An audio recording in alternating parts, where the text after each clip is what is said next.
Hello everyone, I have today LG washer and dryer. And how can I take it apart? Because this is a new brand, like 1 year, but it's broken. Just come here and push this one. Yes, you can push and unscrew this screw, and just one, and this side two.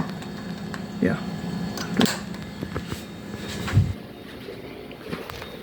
And you can grab the dryer